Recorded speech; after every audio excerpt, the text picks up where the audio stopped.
பாஸ்கா பெருவிழா 3ஆம் வாரம் வெள்ளிக்கிழமை. முதல் வாசகம். பிற இனத்தவருக்கு எனது பெயரை எடுத்துச் செல்ல நான் தேர்ந்து கொண்ட கருவியாய் சவுல் இருக்கின்றார். திருத்தூதர் பணிகள் நூலிலிருந்து வாசகம். அதிகாரம் 9, இறைவசனங்கள் 1 முதல் 20 வரை. அந்நாட்களில் சவுல் சீறி எழுந்து ஆண்டவரின் சீடர்களை கொன்று விடுவதாக அச்சுறுத்தி வந்தார். தலைமை குருவை அணுகி, இந்த புதிய நெறியை சார்ந்த ஆண் பெண் யாராயிருந்தாலும் அவர்களை கைது செய்து எருசலேமுக்கு இழுத்து கொண்டு வர தமஸ்கு நகரில் உள்ள தொல்கை கூடங்களுக்கு கடிதங்களை கேட்டு வாங்கினார். இவ்வாறு அவர் புறப்பட்டு சென்று தமஸ்குவை நெருங்கிய போது திடீரென வானத்திலிருந்து தோன்றிய ஓர் ஒளி அவரை சூழ்ந்து வீசியது. அவர் தரையில் விழ, சவுலே சவுலே, ஏன் என்னை துன்புறுத்துகிறாய் என்று தம்மோடு பேசும் குரலொன்றை கேட்டார். அதற்கு அவர், ஆண்டவரே, நீர் யார் என கேட்டார். ஆண்டவர், நீர் துன்புறுத்தும் இயேசு நானே. நீ எழுந்து நகருக்குள் செல்.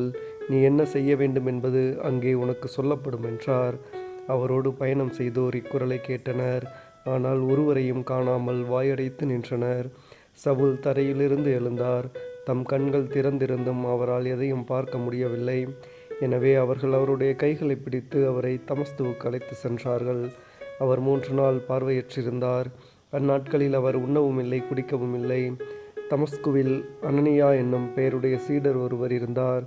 ஆண்டவர் அவருக்கு தோன்றி, அனனியா என அழைக்க, அவர், ஆண்டவரே, இதோ அடியேன் என்றார்.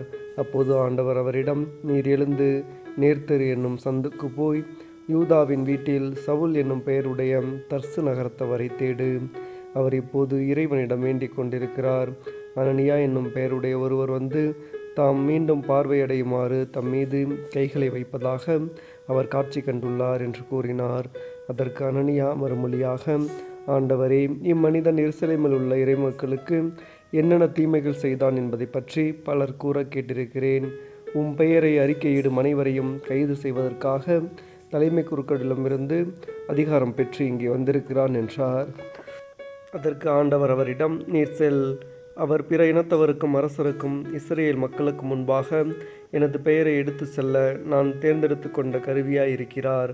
என் பெயரின் பொருட்டு அவர் எத்துணை துன்புற வேண்டும் என்பதை நான் அவருக்கு எடுத்து காட்டுவேன் என்றார். அனனியா அங்கிருந்து போய் அந்த வீட்டுக்குள் சென்று கைகளை அவர் மீது வைத்து, சகோதரர் சவுலே, நீர் வந்த வழியில் உமக்கு தோன்றிய ஆண்டவராகிய இயேசு நீர் மீண்டும் பார்வையடையவும் தூய ஆவியால் ஆட்கொள்ளப்படவும் என்னை உம்மிடம் அனுப்பியுள்ளார் என்றார். உடனே அவருடைய கண்களிலிருந்து செதில்கள் போன்றவை விழவே அவர் மீண்டும் பார்வையடைந்தார்.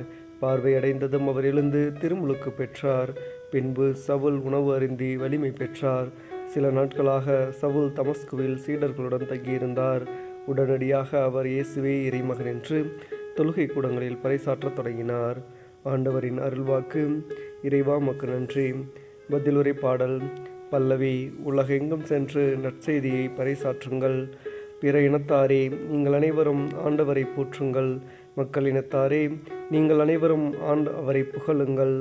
ஏனெனில் ஆண்டவர் நமக்கு காட்டும் மாறாத அன்பு மிக பெரியது. அவரது உண்மை என்றென்றும் நிலைத்துள்ளது. அல்லேலூயா. பல்லவி. உலகெங்கும் சென்று நற்செய்தியை பறைசாற்றுங்கள். நற்செய்திக்கு முன் வாழ்த்தொலி.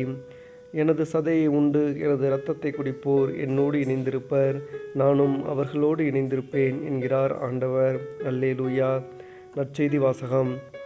எனது சதை உண்மையான உணவு, எனது இரத்தம் உண்மையான பானம். யோவான் எழுதிய தூய நற்செய்தியிலிருந்து வாசகம். அதிகாரம் 6, இறை வார்த்தைகள் 52 முதல் 59 வரை. அக்காலத்தில் நாம் உண்பதற்கு இவர் தமது சதையை இப்படி கொடுக்க இயலும் என்ற வாக்குவாதம் யூதர்களிடையே எழுந்தது. இயேசு அவர்களிடம், உறுதியாக உங்களுக்கு சொல்கிறேன், மானிட மகனுடைய சதையை உண்டு அவருடைய இரத்தத்தை குடித்தால் ஒழிய நீங்கள் வாழ்வு அடைய மாட்டீர்கள்.